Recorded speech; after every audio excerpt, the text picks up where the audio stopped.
Mes chers compatriotes, bonjour.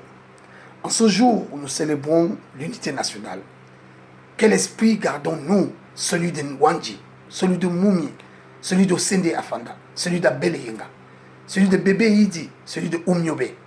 Mais aujourd'hui, nous avons oublié cela parce qu'un peuple sans âme est un peuple sans histoire.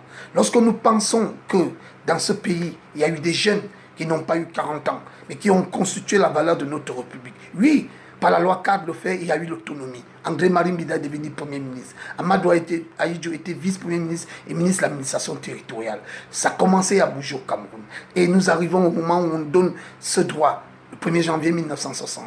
Il y a eu des combats, il y a eu les assises de 61 où les gens n'étaient pas d'accord. Il y a eu les assises de 66, pas toujours d'accord. Il y a eu ce qu'on appelle le grand congrès de Bafoussam, le 20 mai 72, qui a donné le socle de notre existence aujourd'hui, l'unité nationale. Nous ne devons pas l'oublier. Nous ne devons pas le bannir. Nous devons consolider cette force pour que le Cameroun qu'on prend aujourd'hui soit demain plus fort. Nous avons une valeur sûre, c'est que le chef de l'État n'est pas un homme d'avenir.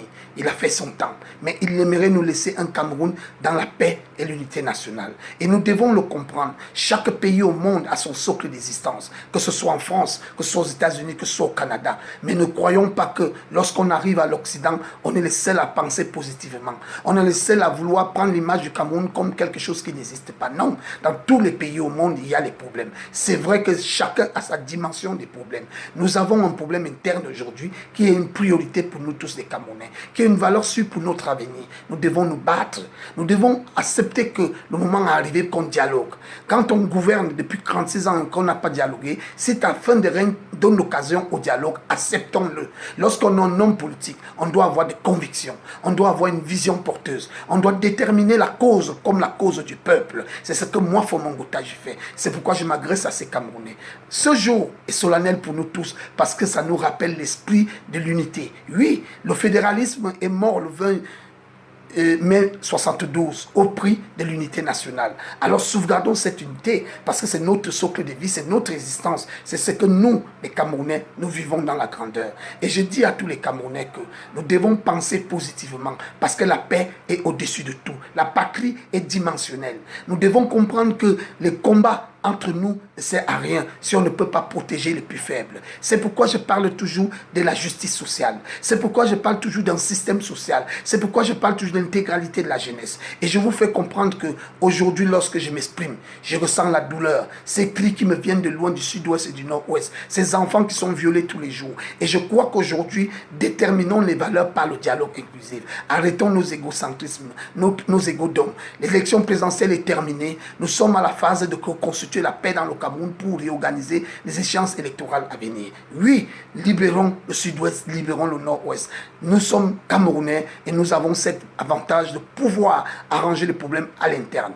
Mes chers compatriotes, je vous dis aujourd'hui que la paix doit régner dans notre pays. La paix doit être une dimension pour nous, pour mieux se construire, parce que nous avons les outils, nous avons encore un sous-sol qui est juteux parce que tout le monde le veut, mais nous devons le constituer pour nous, parce que la bonne charité commence par soi-même. Et pour sauvegarder notre sous-sol, c'est la paix. Parce que tant qu'on aura l'instabilité, l'Occident peut agir, l'international peut se pénétrer. Alors ne laissons pas les failles à l'ennemi. Constituons-nous dans une force. Gouverner, c'est d'abord valoriser. Et si tu ne peux pas te valoriser, tu ne peux pas gouverner.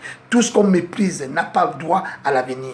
Donnons le rêve à nos enfants. Formons nos enfants. Apportons aujourd'hui ce qu'on appelle la culture idéologique dans la vie politique camerounaise. Il manque cela. C'est pourquoi nous voyons que les militants courent de gauche à droite parce qu'ils n'ont pas de culture idéologique, parce qu'ils ne sont pas formés pour la politique. Parce qu'aujourd'hui, au lieu de supporter la vision d'un homme, on supporte l'homme parce que le culte de la personnalité s'est instauré et installé dans notre nation. Nous ne voulons plus ce culte de la personnalité. Nous voulons des gens qui sont portés d'idées, qui sont portés d'arguments, qui sont portés de rêves. Et c'est ces gens-là qui doivent apporter au Cameroun de demain quelque chose de fort. C'est pourquoi je vous exhorte, que vous soyez du nord au sud, de l'est à l'ouest, du littoral à la Damawa, sans oublier le sud-ouest et le nord-ouest. Ce sont tous cela le Cameroun. C'est cette richesse qu'on doit sauvegarder. L'intérêt de la nation, la République doit primer. Mes chers compatriotes, cette journée est importante pour nous.